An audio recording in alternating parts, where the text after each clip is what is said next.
Commissioner Ken Hodder, National Commander of the Salvation Army. There is too much at stake right now for the people we serve for there to be any confusion about what the Salvation Army stands for. So let me be clear. We believe only in the Bible. We endorse no social theory or philosophy, and we never will. And we're not asking anyone to apologize for the color of their Southview Heights on March 1, 2021, I learned that it was renowned as one of the most challenging places to reside. Once I started engaging with the residents, it became clear why it is called a kindergarten for older adults. I quickly discovered that closing my door and confining your activities to your room makes life here much easier and completely safe. Some individuals find the Salvation Army to be a valuable resource. The situation here is deteriorating rapidly. So a letter was issued during supper on March 25, 2024, requesting all tenants to install a security camera system in their apartments.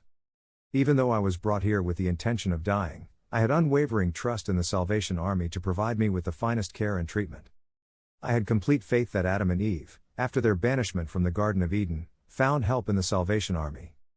Much to my surprise, the Salvation Army Southview Heights is an assisted living facility that doesn't provide any care. Workers are restricted from providing assistance and are instructed to contact emergency services in the event of a fall, with tenants also discouraged from aiding one another. At the Salvation Army complex, there are two sides, the Salvation Army Southview Heights side and the Salvation Army Southview Terrace side. The terrace side does not require guests to wear masks, but the Heights side does. Despite sharing the same dining area and chapel, the Salvation Army is a one-way street that only leads in one direction. We've been brought here with the intention of our demise. They will feature your photo on the board when you successfully achieve your goal. On 4 occasions, the Salvation Army instructed me to avoid socializing with staff members.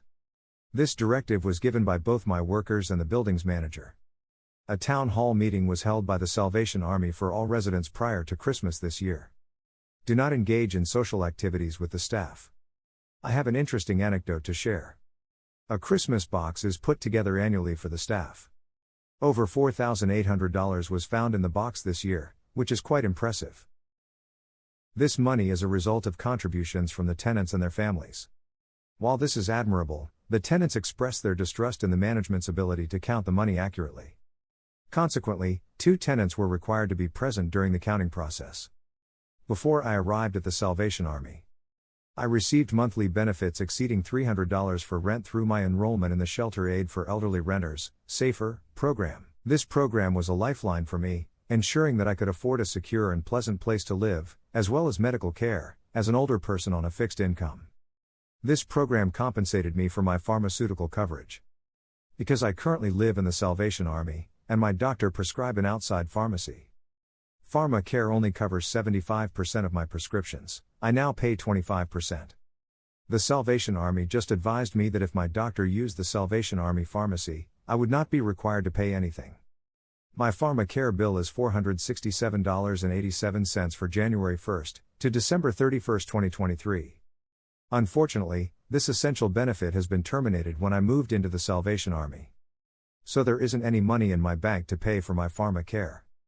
Because I moved into the Salvation Army, the money formerly allotted by SAFER to the renters has been transferred to cover the Salvation Army's expenditures throughout everyone's stay here. The SAFER statement suggests that the Salvation Army is collecting funds in the names of tenants who are unaware of SAFER, which stands for Shelter Aid for Elderly Renters. This program provides financial assistance to eligible elderly tenants on fixed incomes to help cover the costs of their monthly rent. However, the fact that none of the tenants are aware of SAFER raises concerns about transparency and communication. The reason I was enrolled in the Shelter Aid for Elderly Renters, SAFER, program is that I am only making $1,614.78 per month. Before I arrived at Salvation Army Southview Heights, I had a complete evaluation.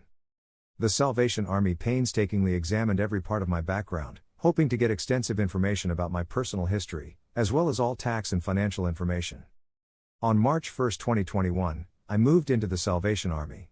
My monthly government check is $1,614.78.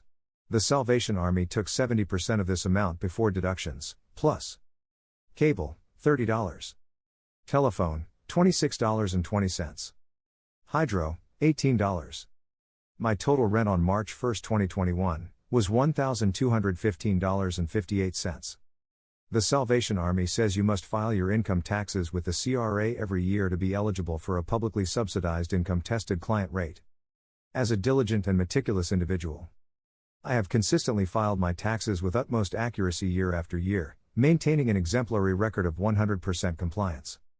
The Salvation Army consistently deducts 70% of the total amount before deducting my pharmacare $467.87 and other expenses. Plus, each time when I give the Salvation Army a money order for my rent, they consistently try to withdraw my rent again on the first day of each month. Then on October 10, 2023, the Salvation Army stated that I made $26,290. On October 10, 2023, the Salvation Army informed me that my assisted living price for January 1st will be $1,533.58 plus cable, $30. Telephone, $26. 20, hydro, $18. I am told the Salvation Army would not do anything about it, they will not help, so I phoned the CRA, tax services, and they said, sorry, we overcharged you. You only collected $1,614.78 per month. That does not add up to $26,290. So, we will fix it.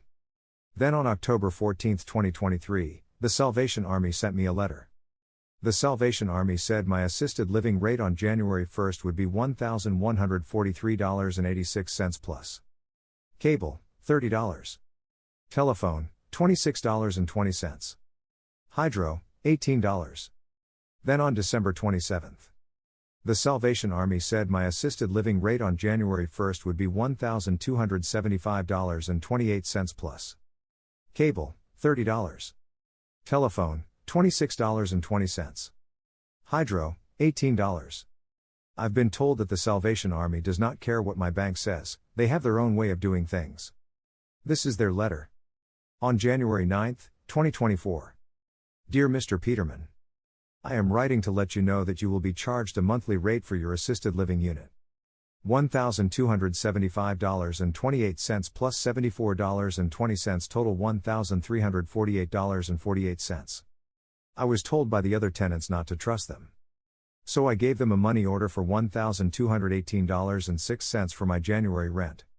On January 3, 2024, the Salvation Army tried to take $1,607.78 out of my bank. The check bounced because there were insufficient funds in the bank. This cost me $49, even though I set a stop payment on this check. The Salvation Army varies what they take out each month, so I can't put a stop payment on it since I'm not sure what it will be. So, this costs me $49 every month. The government only pays me $1,614.78 each month. The Salvation Army is demanding everything. Except $3. There is no money for my health care.